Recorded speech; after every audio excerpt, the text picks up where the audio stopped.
Aujourd'hui, Jeanne Dufour a pris le temps de venir sans ses ballons et sans ses joueuses puisque elle est entraîneuse de la section féminine U9, U11 de la SPTT Dijon. Jeanne, tu es une footballeuse aguerrie. Tu as joué au football dans un club de la Nièvre il y a quelques années. Aujourd'hui, tu as une passion pour la transmission, l'entraînement. Jeanne, c'est avec plaisir que tu as pris la cape d'éducatrice et d'entraîneuse il y a quelques temps au sein de la SPTT. Oui, bonjour à tous. Oui, c'est exactement ça. Donc moi, je suis arrivée cette année dans le cadre de mes études, vu que je suis en 3e année de licence donc à Dijon, en STAPS, donc filière entraînement. Et du coup, il fallait que j'effectue un stage. Et j'ai décidé de venir ici parce que on m'a dit beaucoup de bien de ce club.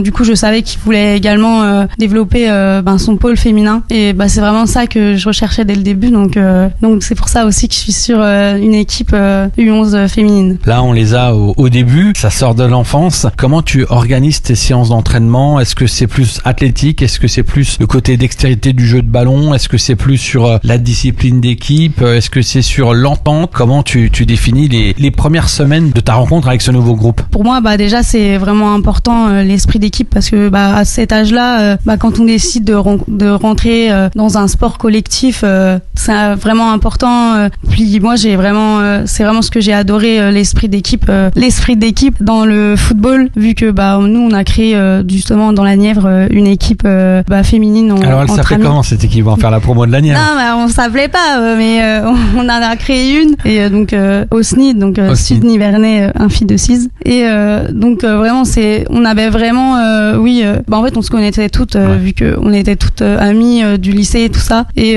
donc on avait vraiment cette union, tout ça. Donc on va dire qu'il y a toujours une bonne ambiance dans l'équipe et c'est vraiment ça aussi qui fait avancer le jeu, les joueuses. Et pour moi, s'il n'y a pas de cohésion dans le jeu, forcément on peut pas jouer. C'est ce qu'on retrouve plus quand même dans le football féminin et moins chez les garçons peut-être cette cohésion, aussi, oui. cette bonne entente et tout. Toi, tu joues à quel poste? Moi, je jouais plus milieu relayeur, milieu défensif, milieu offensif. Ok. T'étais une pourvoyeuse de ballon t'étais dans la passe décisive. J'avais pas mal de poumons, donc je pouvais. C'est pour ça qu'on m'avait mis là. D'accord. Très endurante. Donc là maintenant, tu as une nouvelle casquette, une nouvelle cape avec ces enfants, ces jeunes filles. Le but de la SPTT Dijon, ça a toujours été d'être un club formateur. Mais là, on sent qu'il y a une envie de construire une équipe peut-être senior à l'avenir. Vous avez déjà toutes les catégories de U9 jusqu'à U18 à ce jour. Ça se passe plutôt bien. Il y a peut-être des idées à l'avenir pour la SPTT Dijon. En tout cas, c'est ce que souhaitent, à mon avis, beaucoup de filles.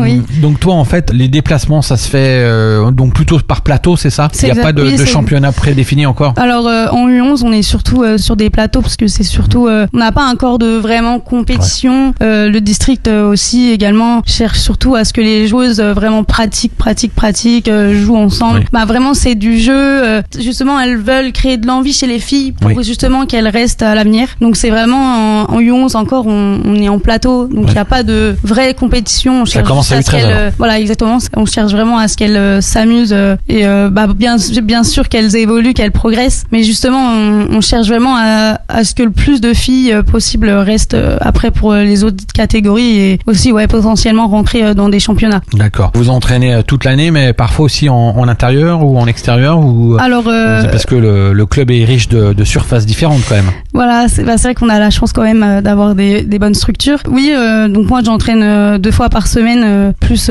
les compétitions les week-ends. Donc les entraînements se font sur le synthétique ici, mais à la période d'hiver, on a eu la chance, donc c'est pas la chance de beaucoup de clubs, de pouvoir faire un entraînement quand même en salle juste en haut. C'est quand même une chance parce que c'est vrai que les filles sont encore petites, donc c'est vrai que en plus de faire un entraînement en salle, puis c'est pas le même jeu aussi, donc elles peuvent voir un autre jeu dans le futsal. C'est pas la même technique de balle et c'est vrai que ça peut aussi apporter également beaucoup aux filles. Je l'ai vu d'ailleurs cet hiver, j'ai trouvé vraiment que ça leur a fait du bien. Elles ont bien plus progressé et puis c'est pareil, c'est un autre jeu aussi. On ne voit pas encore énormément de filles jouer dans la cour d'école, mais il y en a de plus en plus. C'était souvent le cas par le passé pour les garçons, mais c'est vrai que cette féminisation du football français, on va dire, est quand même couronné de beaux succès, presque une dizaine de victoires en Ligue des Champions pour l'Olympique Lyonnais, des excellents parcours pour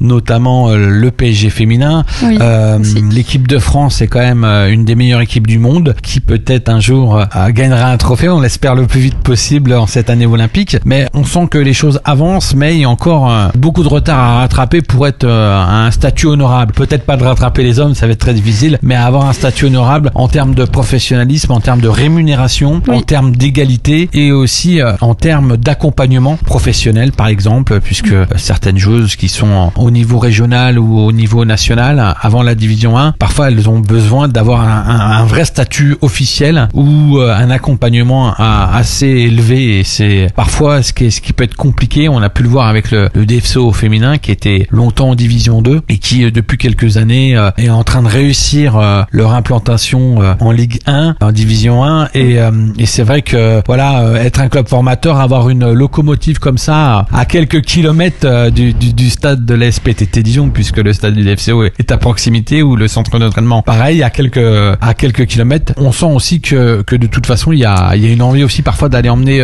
les filles à des matchs, non? Vous allez organiser un peu des choses pour aller voir des belles rencontres, des grands matchs? Alors oui, donc par exemple là, ça doit être ce week-end. Les filles ont la chance, ont eu du coup l'occasion aussi d'être du coup ramasseuses de balles. Oui. Donc sur le match du DFCO, donc avec un féminin ou masculin? Féminin.